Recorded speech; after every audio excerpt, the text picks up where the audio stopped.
Gostaria de dar bom dia também para quem está acompanhando a gente ao vivo pelas redes sociais. Hoje a gente vai trazer mais uma palestra para vocês. E o tema de hoje é o protagonismo juvenil nas eleições, né? A gente sabe que é um ano eleitoral, então buscamos trazer esse tema, né, para vocês, que a gente acredita que seja muito importante. Acredito que a maioria já vota, ou se não vota, já está para votar, né? E a gente quis trazer a importância disso. Eu vou chamar aqui para fazer uma abertura, né, e falar um pouquinho com vocês, o presidente da Câmara, o enfermeiro Alex, por gentileza, que ele vai falar um pouquinho com vocês, e aí a gente já pode dar início, tá bom? Por favor, façam perguntas, se tiver dúvidas, fiquem à vontade, e não precisa ficar com vergonha, tá?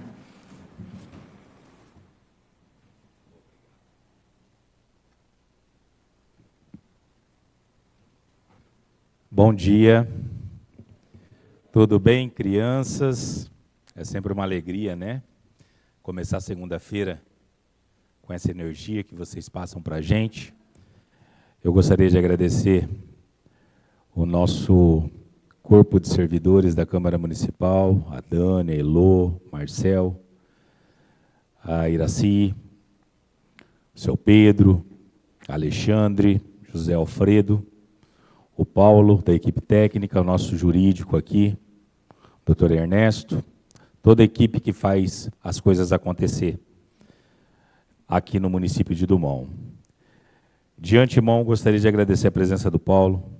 Paulo já é um parceiro da Escola do Parlamento, é um parceiro da Câmara Municipal de Dumont. Seja bem-vindo, bom dia. Tá? As professoras Fabiana e Stephanie, sejam bem-vindas, que Deus abençoe. Muito obrigado pela oportunidade que a Câmara Municipal de Dumont está tendo com a presença de vocês três aqui. Tá? E no nome da Andréia, nossa coordenadora lá, um braço direito na educação, sempre muito atuante, eu gostaria de cumprimentá-los novamente, todas as crianças, todos os professores, deixar um abraço carinhoso para a nossa secretária de Educação, Fernanda Bálsamo, para o nosso prefeito, Alain Ferracini. Crianças, uma palestra voltada para vocês, ano eleitoral, um tema que traz conhecimento, tira dúvidas, é um bate-papo, e eu falo para todo mundo, a Escola do Parlamento só existe por causa das crianças. É voltado para esse público que a gente faz tudo na Escola do Parlamento. Tá? E eu espero que vocês gostem e aproveitem a palestra. Bom dia a todos e que Deus abençoe. Aproveitem.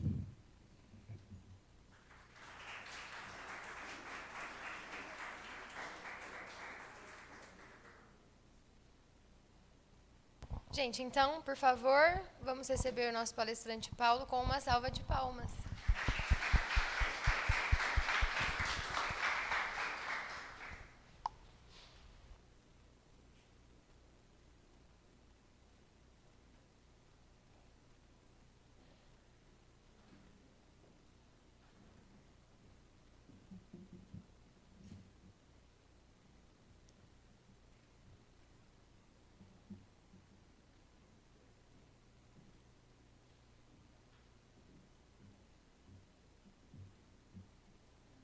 Pessoal, muito bom dia a todos. Gostaria de dizer que é uma alegria muito grande para mim ter recebido o convite do presidente Alex, da Heloíse, estar presente aqui com vocês hoje. Agradeço a todos da Câmara dos Vereadores aqui de Dumont.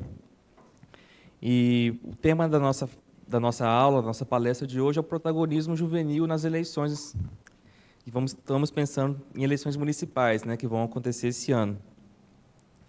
E eu penso que não seria muito lógico a gente falar de protagonismo juvenil e não colocar os jovens para falar também.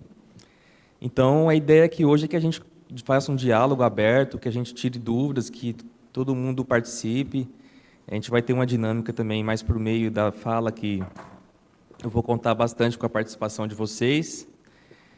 E o meu objetivo aqui hoje é que vocês compreendam o que é o direito eleitoral, a importância das regras do jogo e dos instrumentos participativos que vocês têm à disposição de vocês para influenciarem não só nas eleições, mas também as eleições, elas são o start inicial, é o começo de tudo, né? porque depois das eleições tem 4 anos de mandato. E é muito importante também que vocês façam uso dos instrumentos que a lei confere a vocês, para que esse mandato seja o mais democrático, que ele conte com a soberania popular. Então, ao final da fala, ao final da palestra de hoje, eu espero que todos tenham essa compreensão. Então, vamos começar com o sentido do direito eleitoral e das regras do jogo. Eu queria perguntar, vamos começar nessa ideia de diálogo, né? Eu queria perguntar a todos vocês, por que nós votamos? Por que existem as eleições e qual que é o sentido delas acontecerem? Alguém se habilita a começar respondendo? Fabi, você vai ter que escolher alguém e André é outro, senão... Escolhe alguém para responder. Tem que responder no microfone para sair na gravação, tá? Do YouTube. Então, façam cara felizes.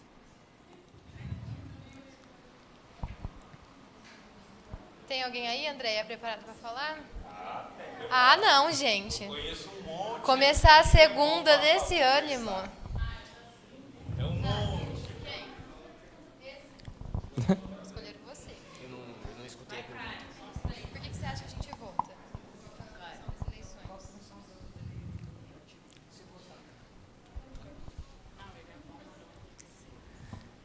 Só repetindo a pergunta, por que existem as eleições? Qual que é a razão de ser da gente todo ano, a cada 2 anos, votar em algum candidato? Gente, vai ganhar um doce sem quem responder. Vou começar na chantagem. Vai ganhar um doce.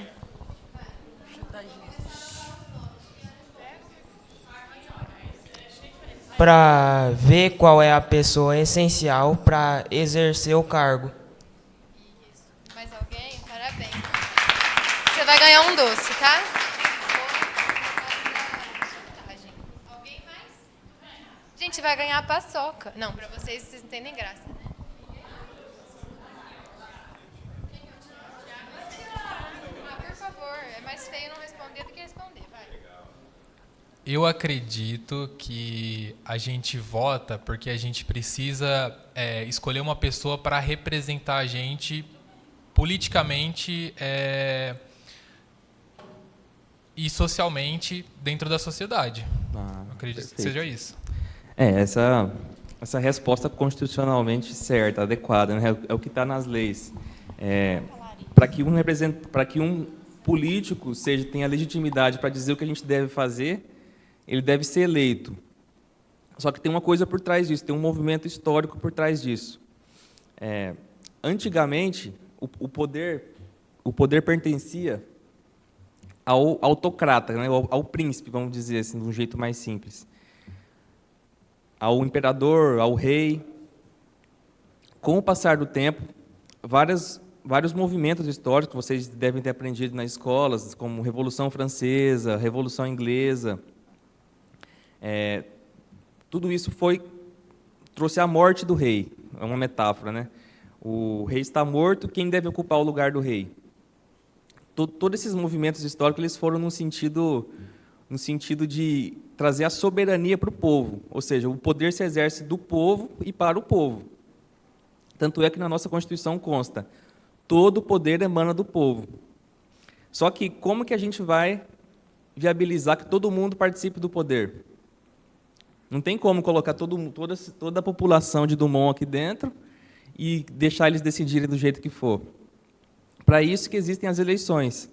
É isso que se chama de democracia representativa, que é distinta da democracia direta. A primeira experiência de democracia na história foi em Atenas, como todo mundo acredita que saiba, que naquela época todo mundo ia para a praça pública, todo mundo debatia, todo mundo votava e todo mundo decidia junto. Essa imagem aqui é uma pintura do século XIX que retrata um pouco dessa experiência ateniense. Só que eu não sei se todos lembram que em Atenas existia um modelo escravocrata, né? Por isso que eu coloquei entre parênteses um ponto de interrogação. Será que é mesmo a primeira experiência democrática em Atenas? porque a maioria da população era composta de escravos, que eram tomados de guerra, que eram escravos por dívidas, e quem decidia apenas eram os donos da terra ou os senhores da guerra, né, os hoplitas. Então, essa é uma dúvida, assim, se a experiência ateniense pode ser mesmo tida como a primeira experiência democrática, né, da história. Esse modelo de democracia que nós temos, de representação, qual é o seu nome? Tiago falou muito bem, é um modelo em que a gente escolhe quem vai nos representar num certo aparato político, num corpo político, numa casa como essa, uma casa de leis. Esse é um modelo típico do que a gente chama de Estado moderno, que é uma figura política que surge no final da Idade Média e no começo da Idade Moderna, que é um Estado em que é um Estado guiado por leis e que se pode eleger os seus representantes, via de regra. Toda essa ideia de Estado moderno, de Estado democrático, de representatividade, ela surge num período chamado Iluminismo, do século XVII, no século XVIII, XIX, em que se tem a ideia de que o povo, conscientemente, ele tem que adquirir a luz, o entendimento suficiente para que ele possa governar a si mesmo, por meio do Estado. O Estado é só o intermédio pelo qual o povo regula a si mesmo. Entendeu? Não é mais o príncipe que manda e a gente obedece. É a gente que se organiza, a gente tem a soberania popular para decidir sobre o nosso destino. E isso por meio das eleições, da escolha dos representantes. Essa é a ideia que se consolidou. Mas dentre os próprios iluministas, dentre os próprios autores que compõem essa corrente iluminista, esse não era um tema tão pacífico, não era um tema tão fácil assim. Tanto é que existia, entre dois autores muito importantes, eu vou usar esses dois autores para a gente pensar um pouco na nossa realidade, que é Rousseau e Montesquieu. Qual que era a ideia de representatividade de cada um dos dois? O Rousseau, ele tinha a ideia do princípio da soberania popular. Ou seja, o que a vontade geral diz, vamos juntar todo mundo aqui e dizer o que a gente quer. Isso, para ele, é terminativo, isso é soberano. Ninguém intervém nisso. Já para o Montesquieu, ele tinha uma ideia de representatividade no sentido de que as pessoas elas não têm toda a aptidão, elas não têm as habilidades necessárias para lidar com o fazer público. Por isso, elas devem escolher quem sabe. Ele falava assim, eu posso não saber fazer, mas eu tenho a habilidade de ver quem sabe. Então, para o Montesquieu, a gente escolheria quem ia fazer lá e a gente fecha os olhos e aceita. A gente escolheu e ele que se vire lá em cima. A gente vota no Dr. Alex para presidente e ele que faz a lei e a gente só obedece. Vocês conseguem ver a diferença entre Rousseau e Montesquieu? Para o Montesquieu, se o político não fizer aquilo que eu votei para ele fazer, está tudo certo. O político prometeu que ia construir uma quadra aqui na praça. Se ele não fizer a quadra para o Montesquieu, está tudo certo. É a vontade dele e a gente só elegeu ele. Para o Rousseau, não. Se o político que eu votei não fizer a quadra que ele prometeu que ia fazer nas eleições para mim, está tudo errado. Isso não é democracia. É um governo viciado, é um governo que fere o que se chama de direito natural, para o Rousseau, né? Que fere a racionalidade própria do Estado. Então, feito esse recorte histórico geral, num quadro mais europeu, vamos trazer um pouco a história aqui para o Brasil. A história das eleições no Brasil ela é muito conturbada, ela é cheia de idas e vindas, ela sempre foi muito cerceada. Eu acho que o que os nossos políticos mais sempre tiveram medo na história era que a gente pudesse votar com legitimidade, né? Então, vamos começar pelo descobrimento, de 1500 até a independência, que é o período português, 1822. Nessa época, só existiam eleições para as cidades, né, que se organizavam ali, as vilas, você elegia os vereadores. Só podiam ser eleitos os chamados homens bons.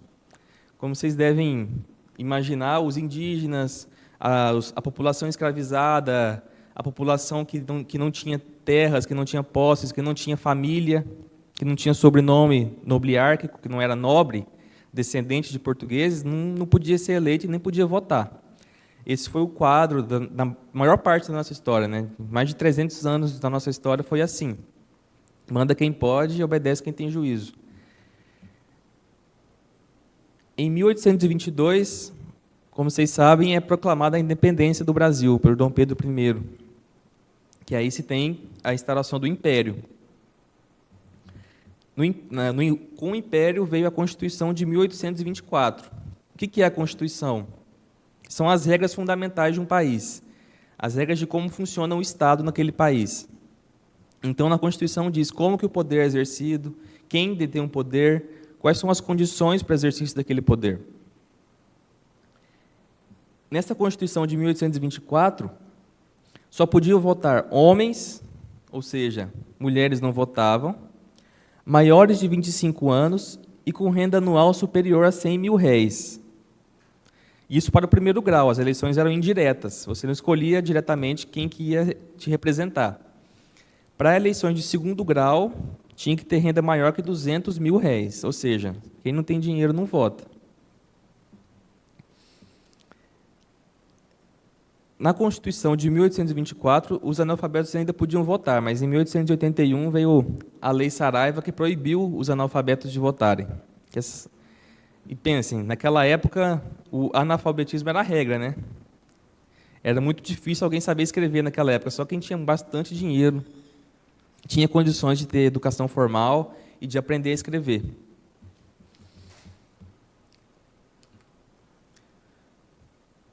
Com o final do Império vem a República. Em 1889 é proclamada a República no Brasil, e aí tira tudo aquilo, muda bastante a consciência que se tinha durante o Império, principalmente a questão da vinculação com a Igreja. Durante o Império, para você ser deputado, por exemplo, você tinha que ser católico. Com a proclamação da República, muda tudo isso. Na República, podiam votar homens maiores de 21 anos. Não podiam votar mendigos, analfabetos, mulheres, militares de baixa patente e religiosos com dever de obediência. Ou seja, aquela linha da República de tirar um pouco a religião do jogo, da influência da religião. Nessa época também, na Primeira República, se tem o período que é o período conhecido pelos maiores fraudes eleitorais do Brasil, que é o período da República do café com leite. Quem já ouviu falar da República com café com leite? Vocês já... Não?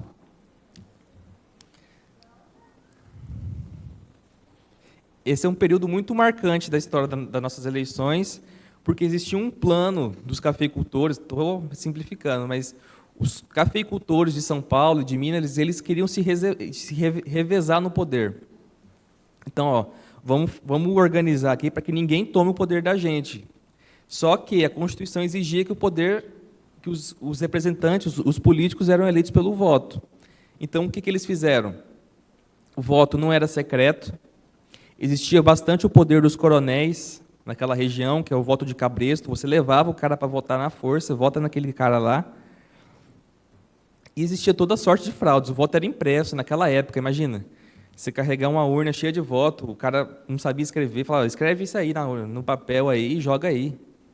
Então, durante todo esse período, existia esse histórico de fraude, existia também uma prática chamada degola, que não tinha nada a ver com cortar o pescoço de ninguém, mas naquela época o controle das eleições era político. Quem controlava as eleições era a própria Câmara dos Deputados, então ele que proclamava os resultados. Aí quando ele via lá, ganhou fulano, ixi, esse fulano aqui não podia ganhar, degola ele. Ele não reconhecia que o cara ganhava e colocava quem ele queria. Então, olha esse panorama geral aí, a gente vai perceber que existem instituições que são importantes para garantir uma eleição legítima. E uma delas é que o controle das eleições não esteja nas mãos dos próprios políticos. É a mesma coisa de colocar a chave do galinheiro na mão da raposa.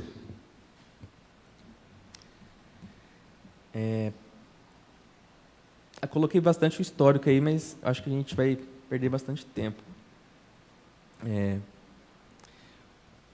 Por conta dessas fraudes, por conta de todo esse problema que existiu nas eleições, veio um movimento chamado tenentista,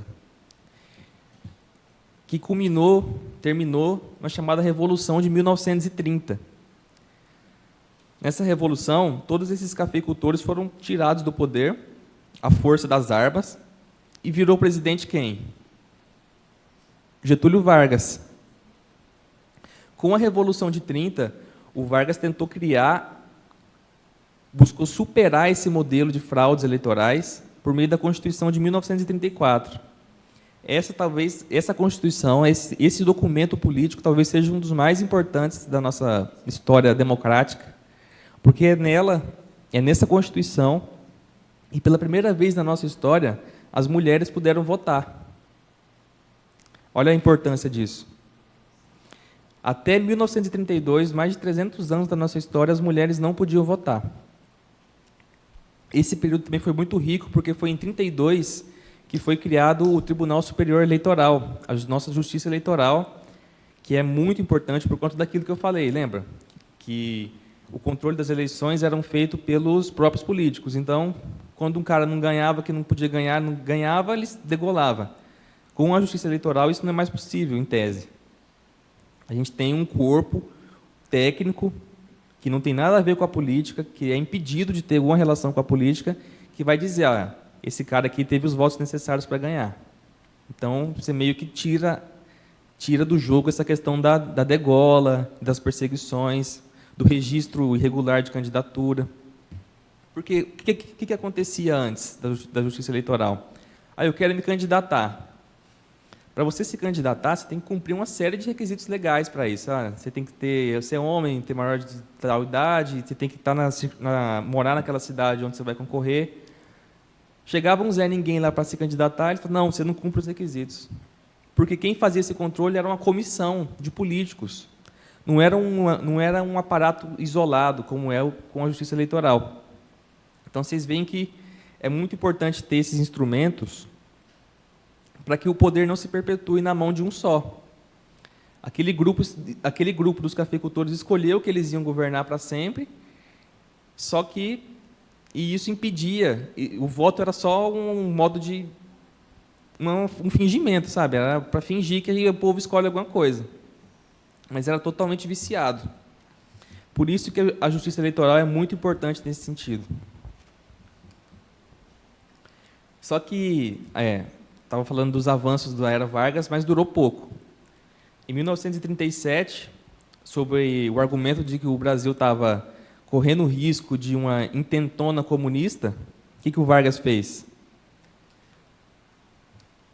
Ele proclamou a nova Constituição, que é a chamada Polaca. Vocês vão ouvir falar bastante disso aí, quem está no ensino médio, quem estiver estudando para Enem, para vestibulares, esse quadro histórico ele cai muito em vestibular.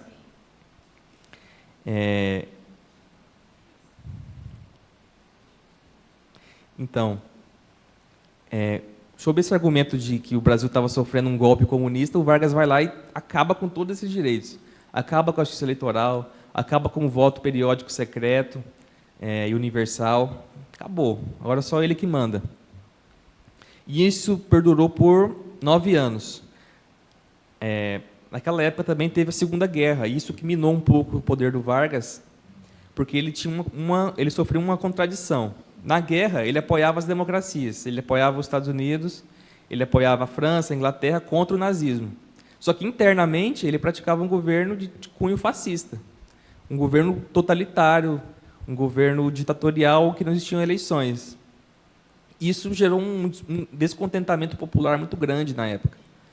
E o Vargas foi detido do poder e, em 1946, é proclamada uma reabertura democrática, é proclamada a Constituição de 1946, em que é reaberta a justiça eleitoral, em que o voto universal é retomado e que a população finalmente pode voltar a votar. De novo, infelizmente, a história das eleições do nosso país ela é muito complicada. Essa reabertura democrática também durou pouco. Esse foi um período bastante conturbado da nossa história. Por exemplo, o João Goulart foi eleito presidente, mas a junta militar não queria deixar ele tomar posse. Vários presidentes também foram afastados, várias instabilidades políticas. Em 1964, aconteceu o golpe militar, em que foi instaurada a última ditadura que nós tivemos, e espero que seja a última para o resto da nossa história, em que, de novo, foram cerceados o direito ao voto, a oposição foi severamente perseguida, assassinada, torturada e morta durante esse período ditatorial, e que só os militares governavam, e as eleições eram novamente para fingir que a população mandava alguma coisa. Durante esse período só existiam 2 partidos políticos, que era o MDB, que era a oposição ao regime, e o Arena, que era o partido dos militares. Então, esse período aqui é uma nulidade da nossa história eleitoral, que teve poucos avanços. Mas, em 1985, com as crises econômicas, o enfraquecimento do regime militar, a população se reacende e começa o movimento das diretas já, em que as pessoas estavam protestando, estavam nas ruas para quê? Para poder votar diretamente para presidente. É isso que elas queriam.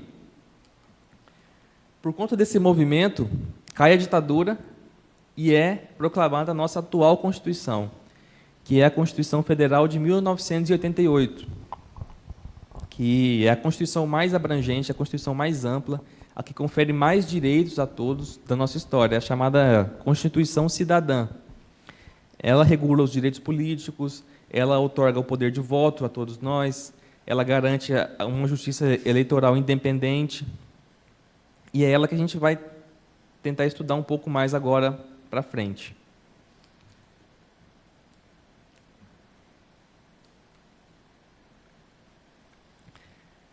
Feito esse discurso histórico, essa retomada da história das eleições no Brasil, eu volto a perguntar: o que é e por que existe o direito eleitoral? Aí eu volto a palavra para vocês. Quem quer ganhar uma paçoca? Não? Eu posso escolher alguém para responder? É a mesma pergunta, só que agora eu quero que vocês considerem todo o nosso histórico. Cara, quem não estiver olhando para mim é quem eu vou escolher. Tá vendo? Vira todo mundo automaticamente. Oi, gente. Você tem cara de ficar. Não? É você mesmo. Você apresentou tanta atenção. Fala, por favor. Sei não. Ninguém, gente? Mas vocês é muito desanimado. A gente brigava para falar, né, Fabiano? Quem que tá com a mão levantada? Mas agora você vai falar. Eu achei que você estava com a mão levantada. Eu escolho... Por favor, não. Não faz isso, não. Hoje, gente, o palestrante veio lá de Ribeirão. Eu estou desde as 5h30 da manhã acordada. Por favor. Não.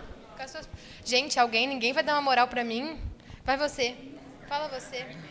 Então, você. Não. Ô, André. Belisca. Quem que é Igor? Não, a gente não vai continuar enquanto alguém não falar. Gente, vai ter lanche depois que acabar. Então, quanto antes vocês falar, antes a gente prossegue para a parte de comer. Por favor. Gente.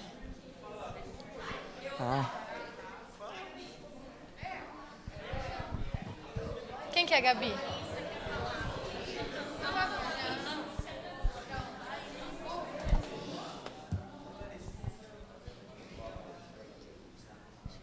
O direito eleitoral, ele é o direito de todos os cidadãos de votarem, né? Enfim. Sim. Mas você viu o nosso histórico, como ele é conturbado? Quem pode votar, quem pode ser eleito? Aí que pelo que eu entendi, independente da sua alfabetização, você pode votar. É o direito de todo mundo. Sim. O direito eleitoral ele é como se fosse as regras de um jogo de futebol. O cara pode fazer um gol impedido? O cara pode sair com a bola na mão e jogar e chegar para empurrar a bola para o gol com a mão? Era isso que as nossas elites faziam na época do café com leite.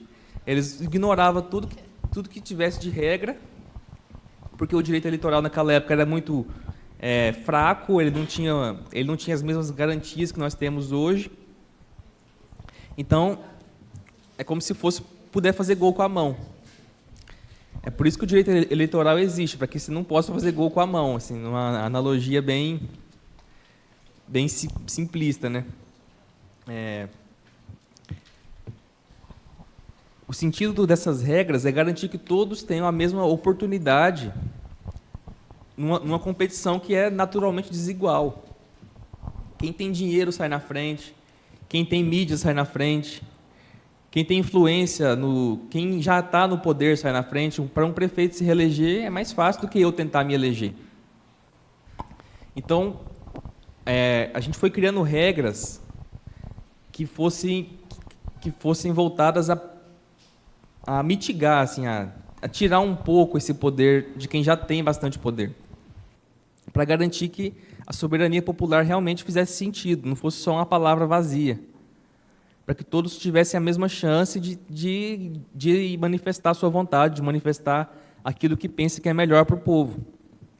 Então, esse é o sentido do direito eleitoral, e é por isso que ele é um tema tão sensível, é um tema que gera tanta discussão, é um tema que sempre foi bastante perseguido por aqueles que estiveram no poder. A primeira coisa que você faz quando você quer se perpetuar no poder, garantir o poder só para si, é acabar com as garantias eleitorais. Não tem muito para onde fugir. Eu trouxe aqui.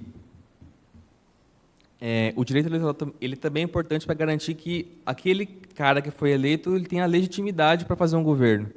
Para que ele não seja um cara que chegou lá de paraquedas ou pela força, que chegou lá porque ele realmente alcançou a vontade da maioria.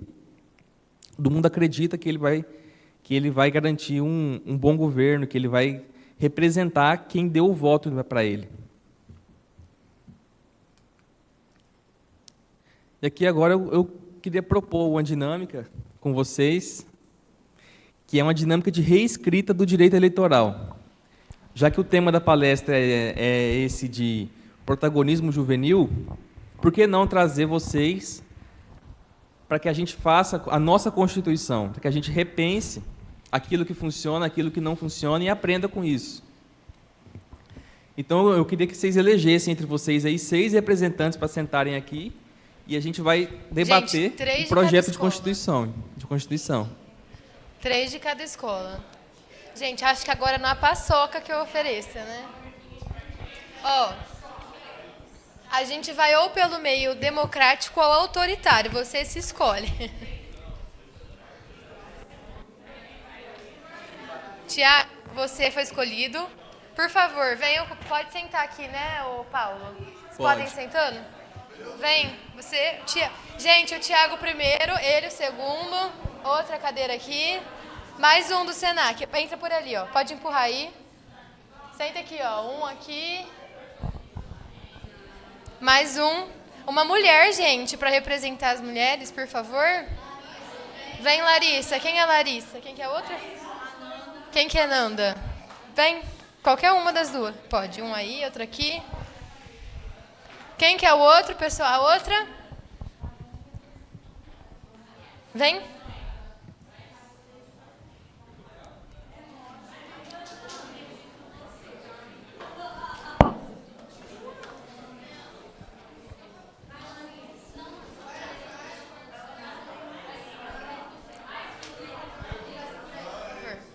Só cuidado com o fio, tá?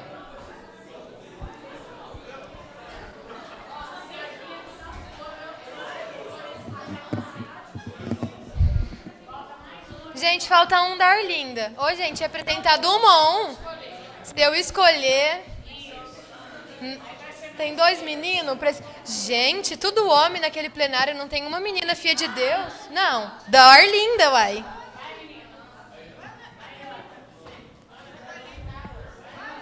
Não vai ficar falando muito, não. É melhor sentar aqui.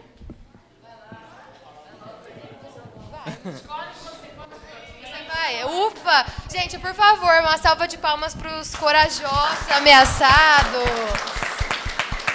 Vai lá, entra lá e senta. Isso.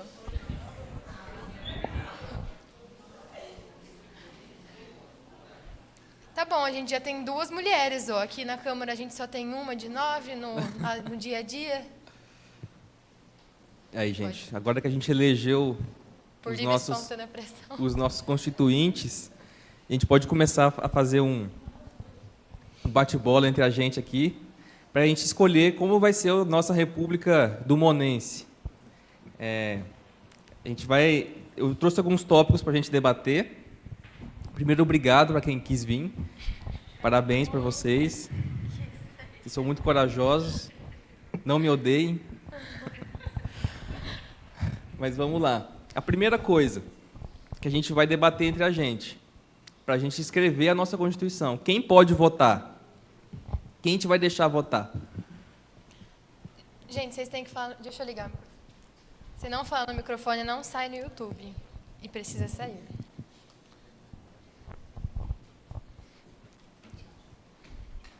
Vem cá Aperta o pertinho. botãozinho aí e Isso. soca a bota. Vem cá pertinho. Vem cá pertinho. Todo mundo ligou? Ligou o seu? Isso. Está ligado. Quem vai responder, gente? Quem pode votar? O primeiro é o Tiago, nosso Ulisses Guimarães de Dumont. Vai, Tiago. Quem pode votar? Eu acredito que todos devem ter o direito de votar, porque todos nós vivemos em sociedade. E Sim. por isso o voto deve ser para todos. Alguém se opõe? Quem sabe ler, quem não sabe ler nem escrever também? Sim. Agora vamos dificultar um pouco.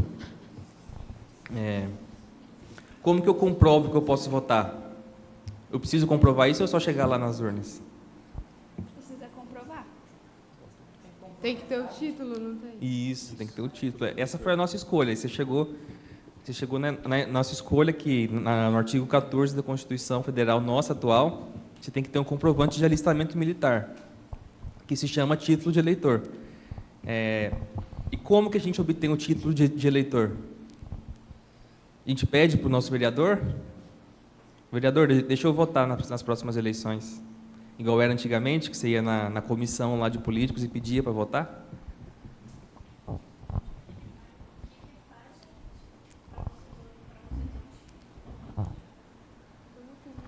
A gente vai num lugar chamado cartório eleitoral. Lá no cartório eleitoral a gente comprova: eu tenho mais de 16 anos, então eu quero votar. Eu moro aqui em Ribeirão Preto, então eu vou votar na circunscrição de Ribeirão Preto. Não é mais uma escolha política. É uma escolha, simplesmente comprova os requisitos da lei para votar, onde você vai estar matriculado para votar e vai. Então, essa é a nossa escolha.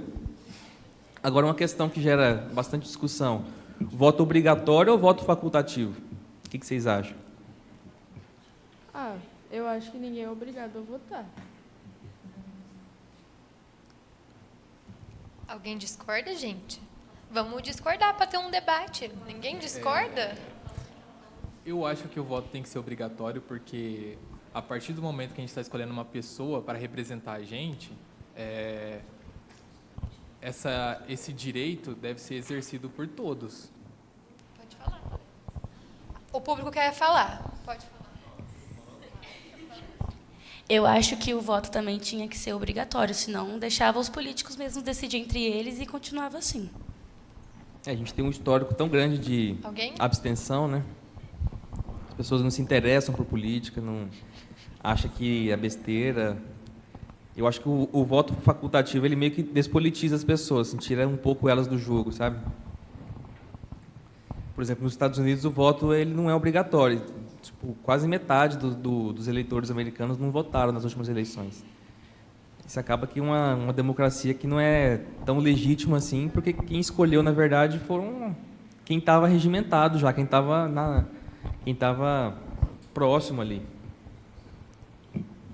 Então é isso, todos podem votar mediante comprovação de alistamento eleitoral. Todos a partir de 16 anos a gente fixa? Então, beleza.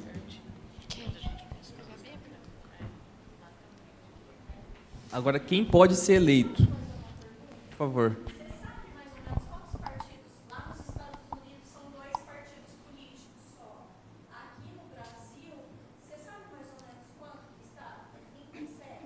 É um número bem alto, né? São muitos partidos, e a gente vai chegar nesse ponto dos partidos quando a gente for falar do sistema distrital e do sistema proporcional. Que o nosso sistema ele alimenta muito essa criação de partidos, né? A nossa escolha, na nossa Constituição. Agora, quem pode ser eleito? Como que eu posso... O que eu tenho que ser para poder... O que eu tenho que ter? Quais atributos que eu tenho que possuir para que eu possa chegar nas pessoas e pedir o voto para elas?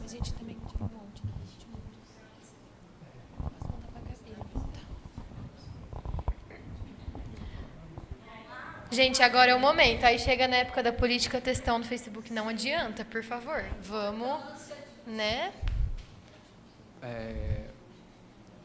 Para alguém se eleger, eu acredito que a pessoa deve ter cursado alguma coisa, por exemplo, ciências políticas, para ter uma noção de o que ela vai fazer quando ela estiver exercendo aquele cargo. Então, você pensa mais no requisito técnico, a pessoa tem que ter um conhecimento específico para poder estar ali. Sim, porque como que você vai reger uma sociedade inteira, sendo que você não tem um conhecimento abrangente naquela área? Então, o seu primeiro requisito é ter curso superior na área de política, na área de administração pública, direito.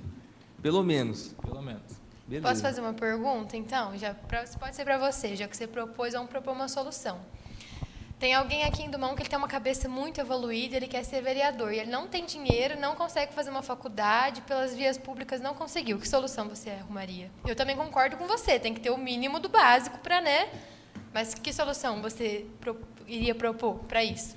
Aí a gente entra numa questão muito delicada, né? Porque hoje em dia, para você cursar uma faculdade pública, você precisa fazer um vestibular.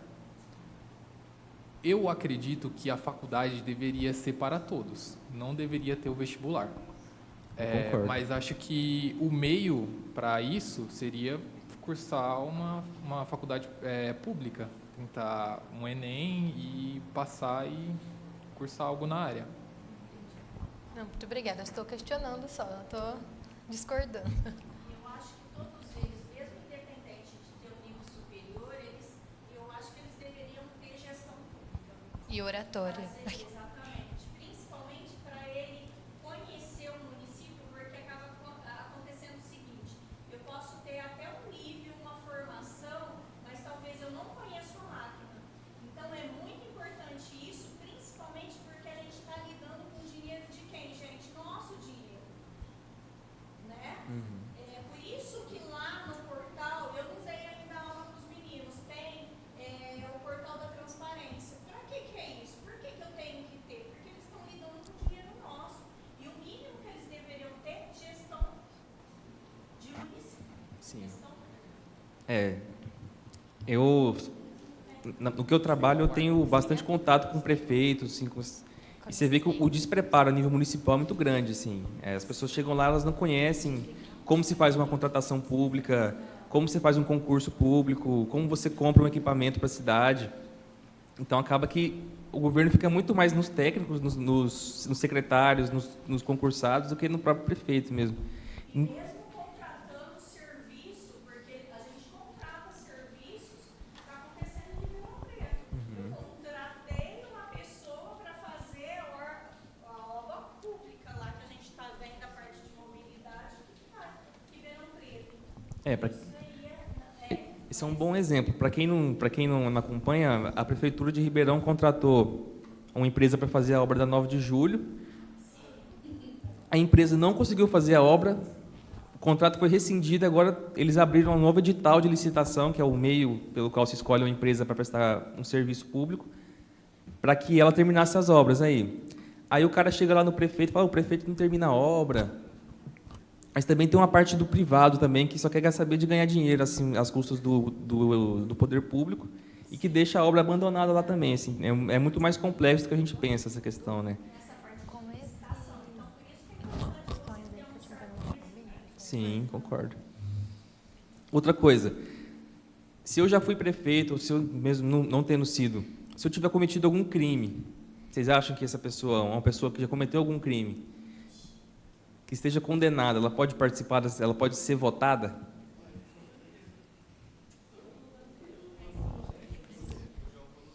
Vai ser complicado. Quem quer falar no microfone para sair no YouTube? Sem YouTube. Eu? Não, eu ia falar que com certeza, porque o Lula não está no poder. Exatamente. Peraí que a professora quer... Ó, vou dar minha opinião para vocês, tá? A questão de opinião, e aí os nossos políticos eleitos aí votam. Eu acredito que a gente precisa analisar, né? Até porque existem crimes e crimes. Mas eu acredito que não deveria ser possível você eleger uma pessoa que cometeu um crime político, que envolva pessoas ou algo muito grave. Mas, em compensação, a gente tem, por exemplo, sei lá, eu conheço um monte de gente que já cometeu o crime de tráfico, por exemplo. Está vendendo droga em algum lugar, a pessoa foi julgada, passou pelo sistema e quis se reabilitar. E aí quis um dia virar um vereador, alguma coisa, para conseguir agir, inclusive, porque tem o conhecimento nessa área. Então, acho que teria que ser analisado caso a caso. Essa é a minha opinião. Alguém pensa diferente, gente? Não é proibido pensar diferente aqui, tá? A gente pode falar, ninguém vai brigar com vocês.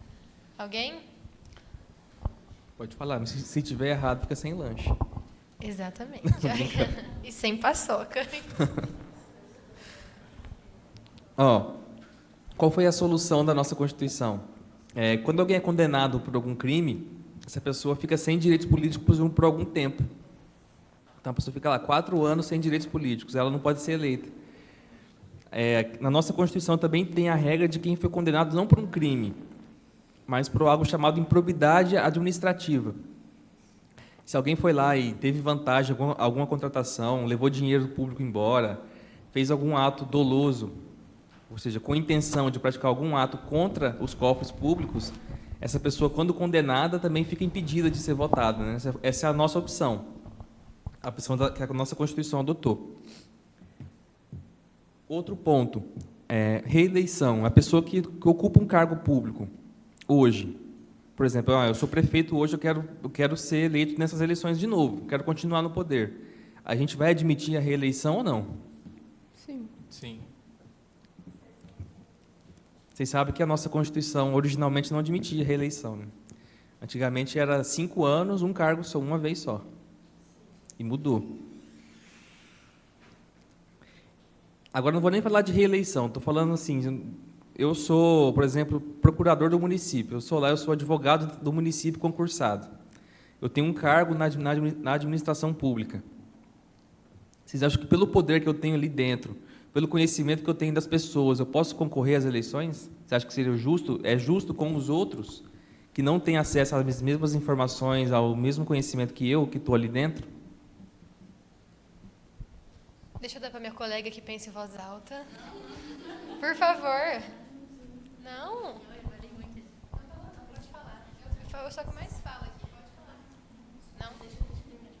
Então Pode tá. pensar, gente. Alguém já pensou? Gostei. Eu acho que justo não seria, mas poderia. Mas se não é justo, por que pode? Porque, tipo, por exemplo, assim, tocando no ponto passado lá, que você fez, foi mal, que você fez aquela pergunta de a pessoa ter algum curso na faculdade ou alguma coisa. Eu acho que não seria necessário, porque eu morei numa cidade pequena no passado, lá no Nordeste, e tinha pessoas que não sabiam nem escrever direito, que é o que a gente estava falando no começo, e também não tinha uma oratória muito boa, mas acabava se elegendo para ser vereador ou deputado. Não ganhava pela quantidade de votos, né, que não era muito conhecido, tipo, chegava assim meio que do nada, mas eu acho que poderia sim, justo não seria, né, mas poderia. Qualquer pessoa. E alguém pensa diferente? Pode pensar ou não? Alguém da Arlinda, gente, pensa diferente? O pessoal da Arlinda tá tão quietinho. Não? Eu não acho que seria uma questão de não ser justo. Porque mesmo que você trabalhe, você fez por merecer estar ali. Então, se a pessoa também quer, ela pode também estudar, por mais que seja difícil. Acho que ambos têm a capacidade de conseguir. Acho que não é tanto nenhuma questão assim, só de estudar para chegar lá, é mais uma questão da pessoa estar na máquina pública, ela tem uma influência ali dentro. Ela tem um nível de poder, por exemplo, poder político, poder econômico. Acho que a solução do... Como é que é o seu nome de azul? Fabrício? A sua solução ela é bem próxima da que a nossa lei atual chegou, que não é justo, mas pode. É muito bom essa expressão. Porque qual que é a nossa solução? Para que a pessoa possa concorrer a um cargo público estando já no poder, ela tem que fazer um negócio chamado desincompatibilização, que é um nome chique para a pessoa assim, sai por um tempo, por exemplo, 6 meses antes, para poder concorrer ao cargo. Mas a gente permite a reeleição. Então, assim, se eu sou prefeito e eu quero me candidatar a prefeito de novo, eu posso, eu não preciso sair. Mas se eu sou vereador e quero virar prefeito, 6 meses antes das eleições, eu tenho que pedir para sair, ficar fora disso, para eu fazer minha campanha do modo limpo, para não usar do meu poder que eu já tenho para influenciar nas eleições. Isso chama desincompatibilização. É a mesma coisa também de quem não é político, quem que é, por exemplo, a Heloíse, que ela é servidora pública. Se ela quiser virar vereadora, ela tem que pedir o afastamento das funções dela, 3 meses antes. Ela não pode, ela está aqui dentro, ela conhece todo mundo. Ela é como se fosse uma corrida, assim, o sistema eleitoral. Eles querem fazer com que todo mundo saia da mesma linha. Entendeu? Tirar as pessoas que estão na frente para todo mundo partir de um nível mais igual, mais paritário. Então, no Brasil tem essa regra da desincompatibilização. Essa questão aí, acho que é um tema interessante que vocês falaram de ter alguma formação superior. Nas ciências políticas, ela aparece como um debate entre democracia e tecnocracia, ou burocracia, os tecnocratas, né? Que é um poder muito mais técnico, muito mais que o povo não pode influenciar do que o poder do que o povo quer. Vocês percebem que tem uma diferença aí entre aquilo que a técnica manda e aquilo que o povo quer? Em que medida uma democracia pode ser afetada pela técnica? Eu vou dar um exemplo aqui. Em 2017, teve um debate sobre a independência do Banco Central. Esse debate ele é muito antigo, ele permanece ainda. O Banco Central ele é um órgão que basicamente imprime o dinheiro. Ele que manda, por exemplo, a taxa de juros do Brasil, ele que fala quanto de dinheiro que vai sair dos cofres, quanto de dinheiro a gente vai disponibilizar para o mercado. Então, assim, ele tem atribuições muito técnicas. Em que medida o diretor do Banco Central pode ser escolhido pelo presidente da República? Que esse aí vocês vejam que tem o princípio democrático, eu votei no presidente, ele escolhe quem vai mandar no Banco Central. Mas também tem o princípio da técnica, tipo, esse é um assunto que os economistas dominam melhor do que o povo. Vocês tem uma diferença. Volta aquele debate do Rousseau e Montesquieu. Quem sabe faz ou todo mundo pode fazer do mesmo jeito? As pessoas que têm a soberania do poder. Você, Tiago, que propôs a questão do curso superior, o que você pensa sobre essa questão? Essa questão é bem delicada, porque, como você disse, colocar uma pessoa que tem um estudo por trás, entende o que está fazendo ali, pode não agradar a sociedade como um todo. Mas eu acho que, dependendo do que essa pessoa for fazer, o que ela tem planejado, eu acho que às vezes vale mais a pena colocar alguém que estudou por trás, porque a pessoa tem noção do que está fazendo.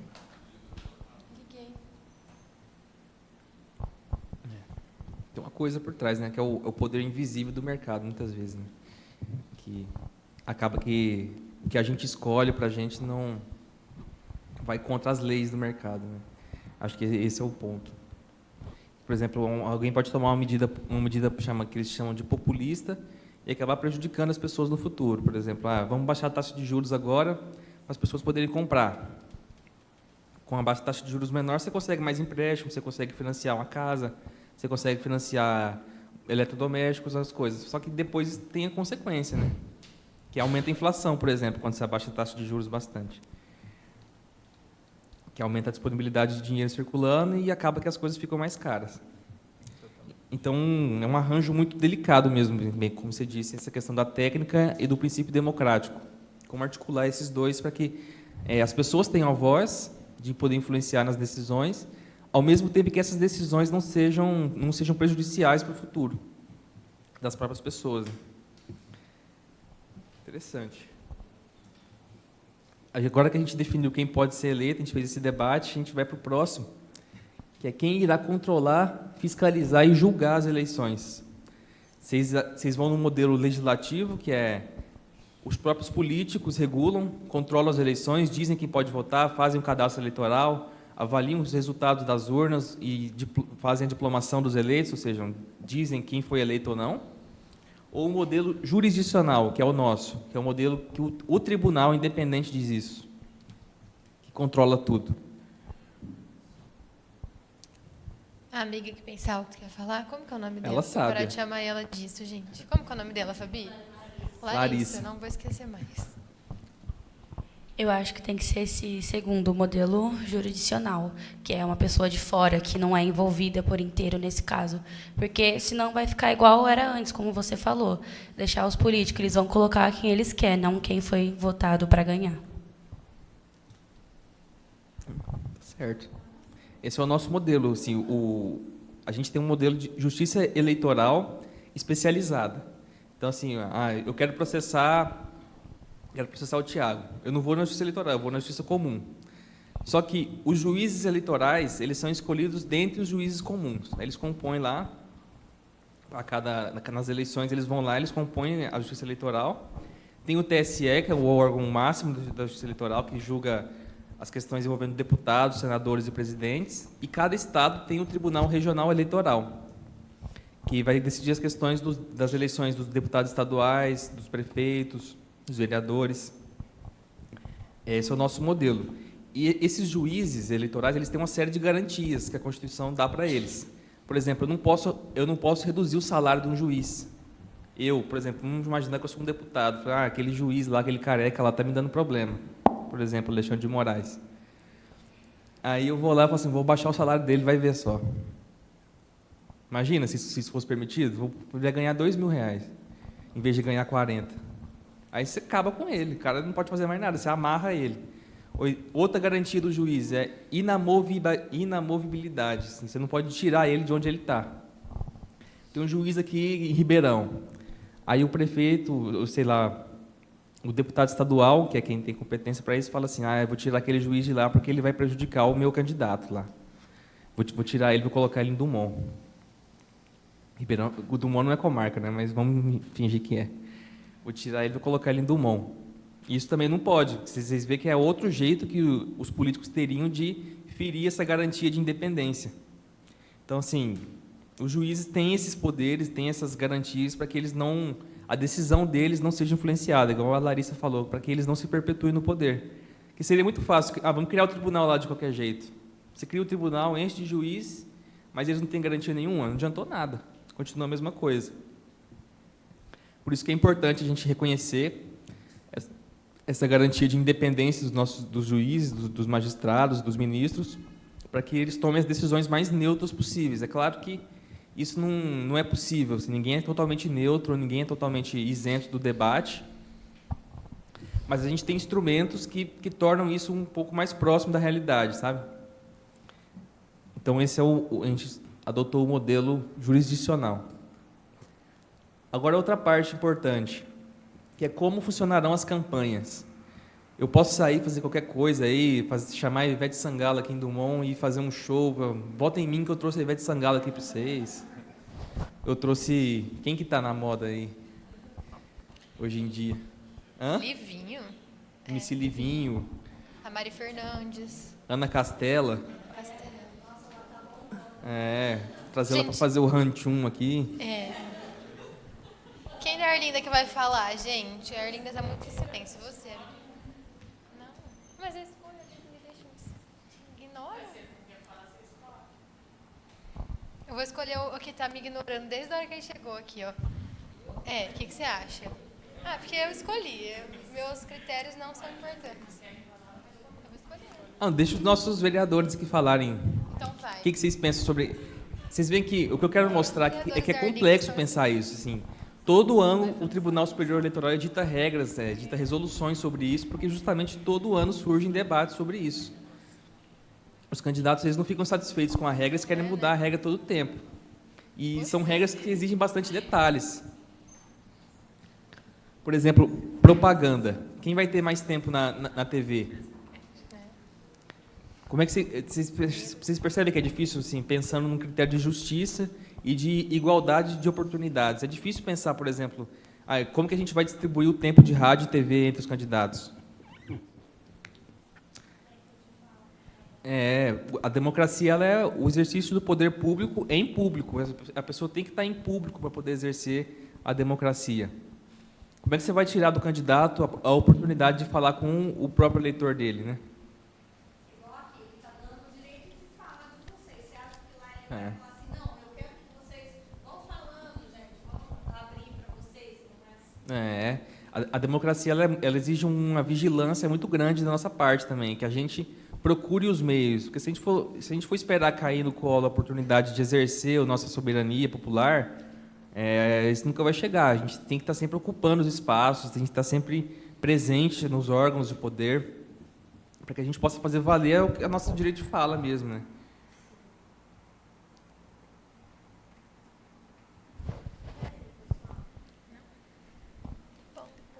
É complexo mesmo. Eu vou dar a nossa atual solução, que o tempo de TV hoje ele é repartido proporcionalmente entre quem tem mais representação na Câmara dos Deputados, entre os partidos que têm mais representação. Então, por exemplo, o PT e o PSL, eles têm as maiores bancadas, eles terão os maiores tempos. O PSOL tem um pouco menos, então ele vai ter um pouquinho menos de tempo, mas sempre garantido um mínimo. Então, a nossa solução é que quem tem mais votos, quem tem mais representação na Câmara dos Deputados, no Congresso Nacional, vai ter mais tempo de TV e rádio. Outro ponto é o chamado abuso de poder político e poder econômico. Por exemplo, vamos supor que eu seja uma pessoa muito rica que eu queira virar deputado. Eu vou lá na minha cidade, compro 10 mil cestas básicas e vou sair distribuindo para as pessoas. Falo, vota em mim, ó. Põe o meu nome lá, meu número de urna e dou a cesta básica na mão da pessoa. Vocês acham que isso é algo que deva ser permitido numa campanha eleitoral? Por quê?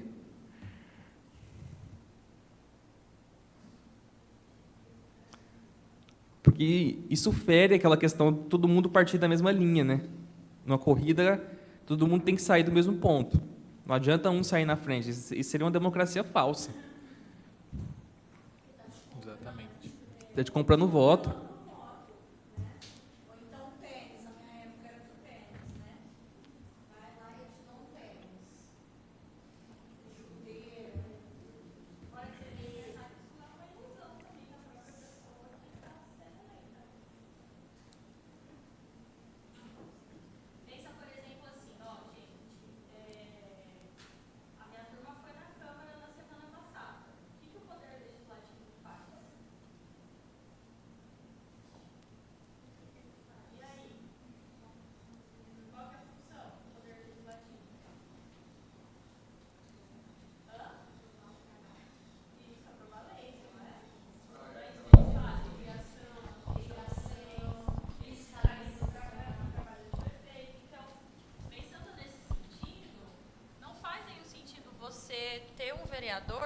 Que você vota nele porque ele te deu uma cesta básica.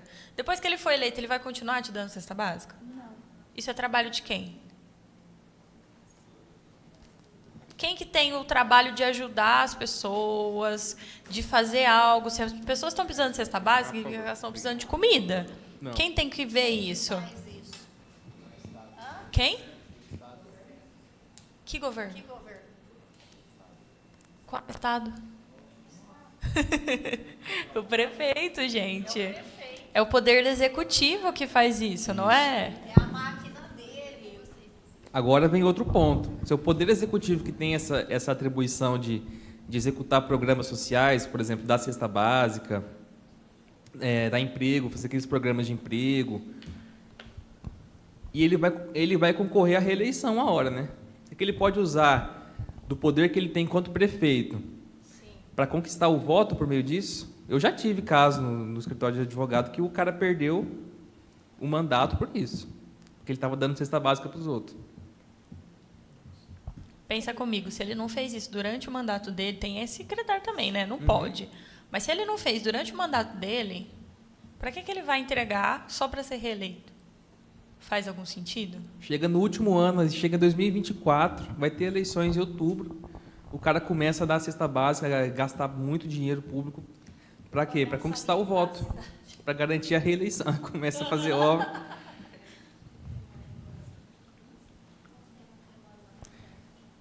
Por isso que as nossas leis elas têm vários critérios, por exemplo, na lei das eleições tem as chamadas condutas vedadas. Aí, por favor. Quanto tempo que demora uma campanha? Boa pergunta, hein? Uma campanha, geralmente ela começa ali em julho, quando eles começam a ter os partidos começam a escolher quem vai participar da campanha. Então, vai ali de julho até outubro, assim, são 3 meses antes. Mas existem várias regras eleitorais que incidem desde o ano anterior. Por exemplo, no ano anterior, não posso sair dando cesta básica também.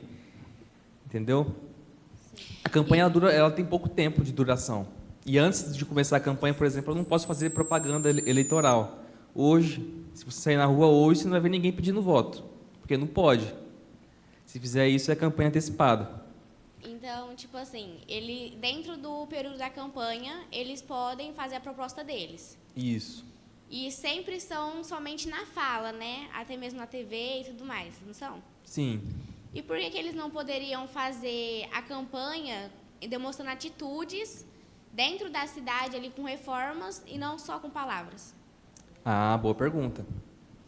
Porque, justamente, se o prefeito atual quiser demonstrar a atitude dele, ele tem que fazer isso durante o mandato inteiro, e não nos últimos 3 meses de campanha. Esse é o sentido da regra que a gente tem hoje, que são as condutas vedadas, né? Tipo, eu não posso, por exemplo, nos 3 meses que antecedem as votações, o prefeito não pode comparecer numa obra pública para inaugurar ela. Ele não pode chegar lá e cortar a fitinha para inaugurar uma escola, por exemplo. Porque ele vai estar personalizando o poder dele. Aquilo lá quem fez não foi só ele. A Câmara aprovou a lei para autorizar a construção da escola. A gente pagou os impostos para subsidiar a construção da escola. Os secretários trabalharam para isso. O corpo jurídico da prefeitura trabalhou para isso, para viabilizar a obra. Então, assim, ele não pode chegar e falar, fui eu que fiz tudo, vota em mim. Aquilo lá é algo conquistado pelo Estado, né, e não pela pessoa do prefeito. É justamente isso, é Estado democrático de direito, no sentido de que a lei regula esse Estado, e não a vontade do príncipe, por exemplo. Não é o prefeito que fez a obra.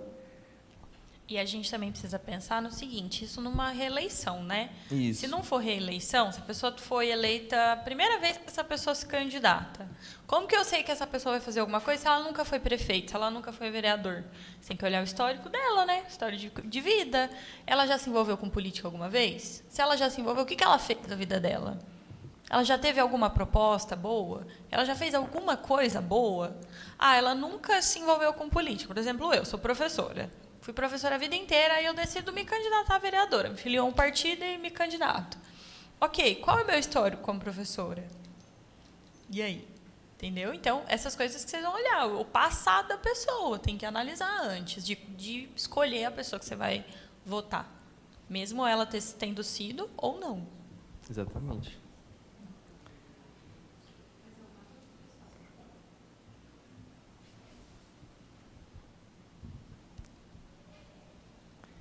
Então é isso, gente.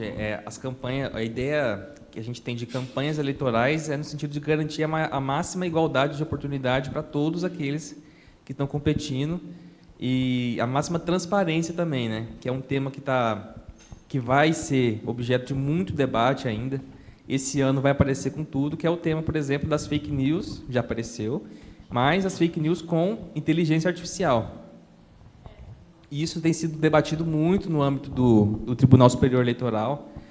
Tem sido feitas resoluções, tem até projeto de lei, porque hoje, você consegue fazer o deepfake, por exemplo. Eu posso colocar o prefeito de Ribeirão, por exemplo, falando as maiores atrocidades do mundo para minar o espaço político dele. Eu falo assim, olha o que o prefeito falou, eu vou lá e faço um deepfake dele. Então, isso tem sido objeto de bastante preocupação, no sentido de que as pessoas têm que ter acesso à informação transparente e verdadeira. Então, a lei eleitoral, no sentido que lembra que a regra do direito eleitoral é a regra que garante transparência, que garante possibilidade de acesso a todos à informação, que garante lisura no processo eleitoral, para que todos tenham a mesma oportunidade de competir. Então, é muito importante que aqueles que têm acesso, por exemplo, a criar uma imagem falsa, a disseminar mensagens falsas, por exemplo, por WhatsApp, igual aconteceu em 2018, para que essas pessoas sejam penalizadas, que elas não façam isso nas campanhas. E, para isso, tem que ter uma fiscalização não só do tribunal, mas nossa também, de não sair acreditando em qualquer coisa que se vê, qualquer notícia muito esdrúxula, assim. É sempre importante você ter um desconfiômetro, sabe? Você olhar para aquilo e ter muita descrença. Falar assim, isso aqui deve ser mentira, não é possível. Pesquisa no Google, pesquisa no TikTok, pesquisa no Instagram, que você vai... Uma fake news é muito fácil de desmentir, é só pesquisa, não saia replicando as coisas, não encaminhe mensagens de WhatsApp que vocês recebem de cunho político, e tentem sempre alertar as pessoas da família de vocês, para que não caiam nessas fake news de novo, porque elas são muito danosas à nossa democracia, porque quando eu tenho o poder de mentir e de espalhar essa mentira um nível muito alto, você tem o poder todo para si hoje em dia, né? Você consegue destruir as reputações das pessoas, você consegue destruir toda uma vida, toda uma história, para só você sobrar, só você se sobressair enquanto candidato. Então, daqui para frente, a gente vai ter cada vez mais problema com isso, com questão de fake news e inteligência artificial. E é muito importante que a gente se mantenha vigilante contra essas técnicas, contra essas práticas, para que a gente não sirva de massa de manobra para os outros, sabe? Mandar mensagem para aqueles trouxas lá que eles vão replicar tudo. É muito importante isso, pensando nessa campanha e nas próximas também, que vocês vão estar mais velhos, vão estar mais maduros e vão ter mais condições ainda do que já tem de avaliar com um espírito crítico todas essas informações que chegam até vocês.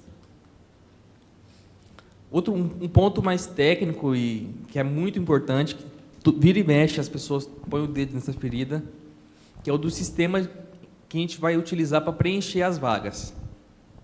Aqui a gente usou um sistema meio que de quem quis, né? A gente tinha 6 vagas e 50 alunos, não sei, e veio quem quis.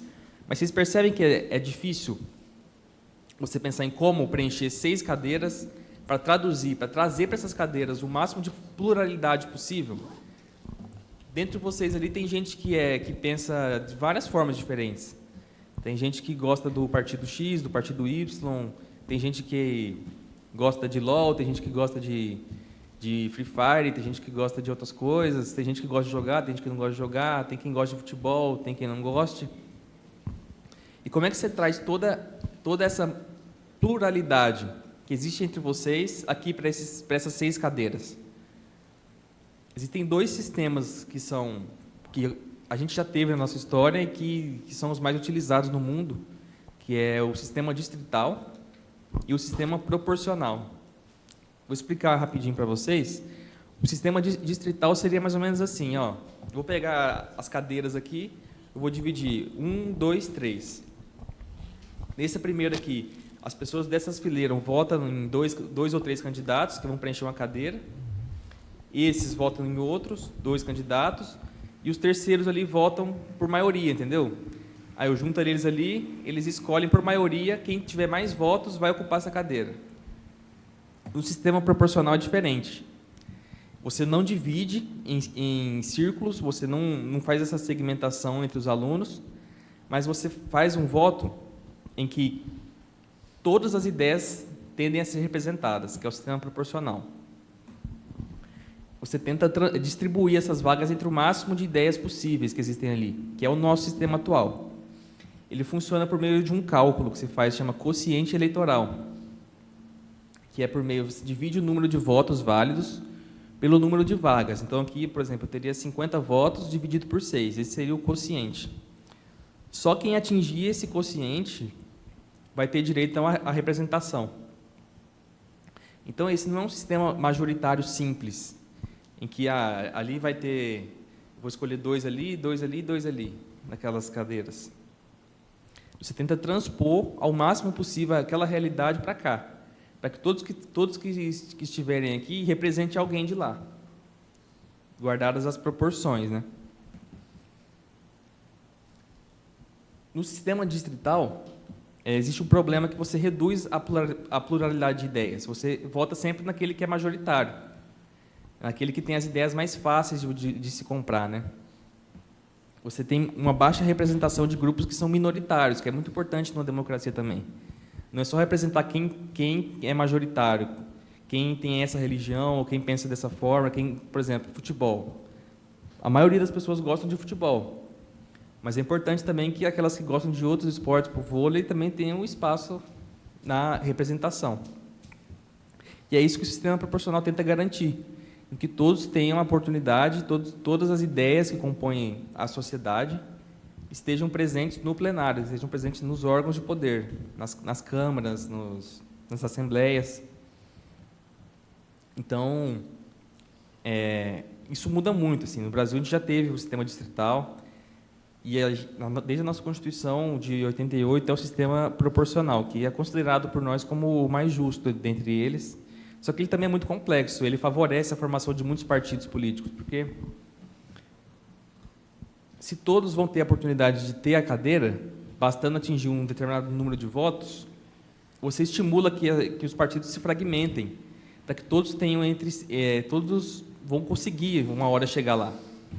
Então é um incentivo muito maior para que se proliferem vários partidos políticos que, mesmo que não tenham ideias tão diferentes, mas que são currais eleitorais diferentes, sabe? Igual a gente tem aqui no Brasil. Forma um partido por formar lá, a gente acessa o cargo e acabou. Essa é uma crítica que se faz ao sistema proporcional, mas eu pessoalmente considero ele mais justo do que o sistema distrital, porque você acaba trazendo uma gama maior de ideias para o debate público. Você incentiva mais que pessoas que, por exemplo, não teriam chance de ganhar uma eleição distrital possam participar do processo político. Nesse sentido, eu considero ele mais democrático até.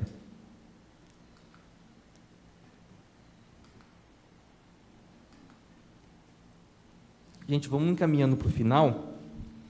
O que a gente pode tirar de tudo isso? Que o nosso sistema eleitoral é muito complexo, é muito difícil você estabelecer regras que sejam justas para todos. A gente viu aqui que não é fácil você pensar em regras que atendam aos interesses de todos, ainda mais se tratando de política.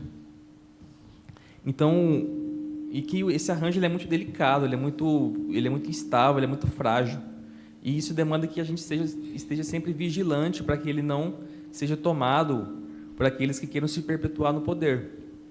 É muito importante que a gente tenha sempre participação nas instâncias de poder, e não só pelo voto.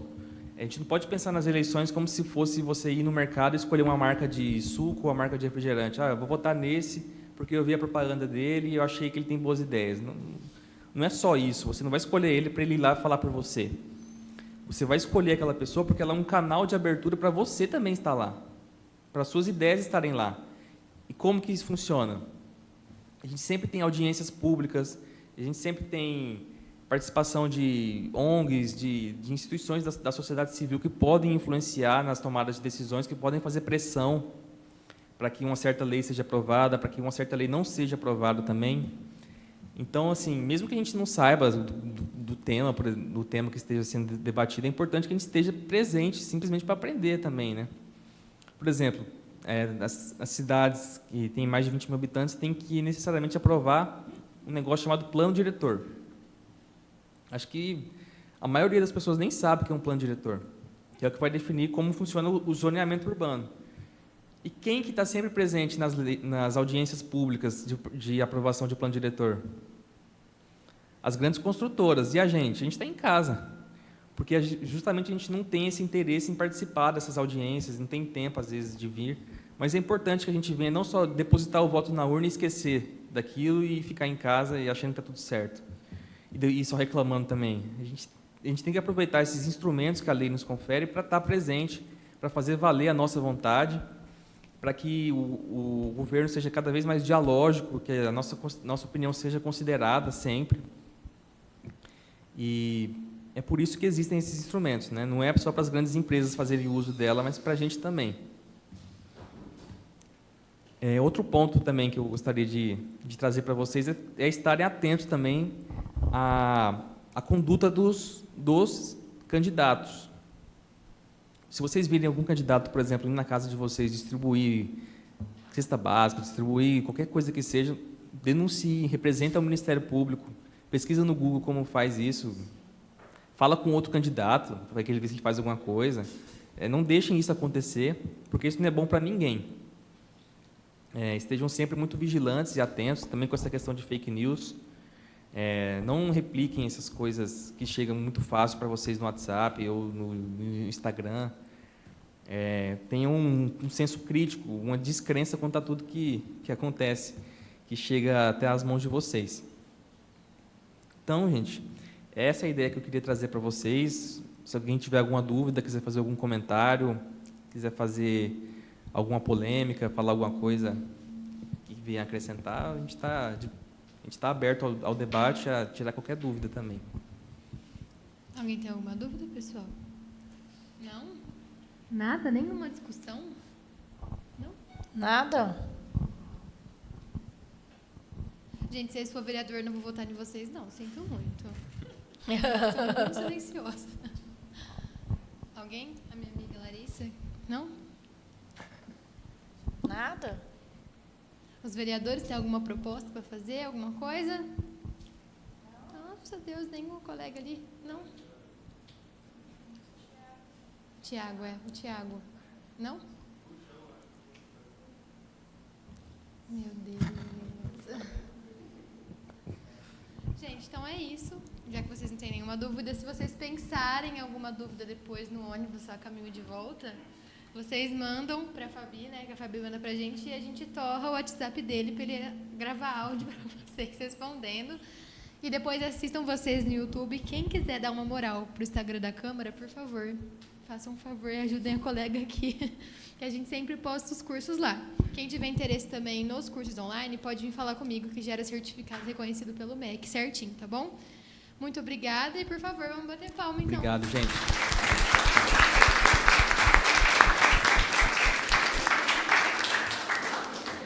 Se vocês puderem esperar só um minutinho, porque o lanche ainda está chegando e a gente vai tirar uma foto. Ninguém vai embora sem lanche, né? Então tá. Eu vou tirar lá de cima.